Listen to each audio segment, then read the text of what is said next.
Israel के खिलाफ Iran का करारा प्रहार, उसका करारा बदला सामने आ गया है दोस्तों। सबसे पहले मैं आपके सामने बमुश्किल 5 से 6 सेकंड की एक वीडियो दिखाना चाहता हूं और आप देखेंगे ईरान का एक हाइपरसोनिक मिसाइल सीधे तेल अवीव इजराइल में आके गिरता है। देखिए वीडियो और फिर उसके बाद इस हमले के क्या मायने हैं वो मैं आपको बहुत तफसील से समझाने वाला हूं। देखिए वीडियो। यह ईरान का बदला है और मैं आपको बतला दूं इसराइल यहां रुका नहीं है, इसराइल ने भी पलटवार किया है, उसकी भी मैं चर्चा करूंगा। मगर इससे पहले मैं आपको यह बताना जरूरी समझता हूं कि इसराइल ने अपनी तरफ से ईरान पर 24 घंटे पहले हमला किया था, जिसमें उसके कई परमाणु वैज्ञानिक मारे गए थे। ईरान के कई परमाणु वैज्ञानिक मारे गए थे, उसके कई परमाणु साइट्स पर हमले किए गए थे, जिसमें खतरा और आशंका बनी हुई थी कि कहीं रिसाव, रेडियो एक्टिव रिसाव ना शुरू हो जाए। उसके कई जनरल्स को मौत के घाट उतार दिया था और बात वहां नहीं रुकती। जैसा कि ईरान ने दावा किया, उसके कई औरतों बच्चों को मौत के घाट उतार दिया गया था और आज ईरान ने इसका करारा प्रहार किया। इस हमले में कितना नुकसान हुआ उसकी हम चर्चा करेंगे, मगर सबसे पहले दोस्तों मैं आपके सामने 4 वीडियोस की एक सीरीज दिखा रहा हूं।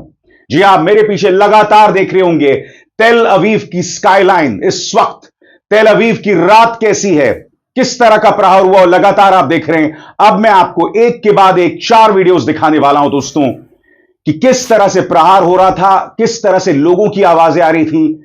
आपके सामने एक के बाद एक 4 वीडियोस तेल अवीव पर और उसकी घातक रात पर। देखा जाए।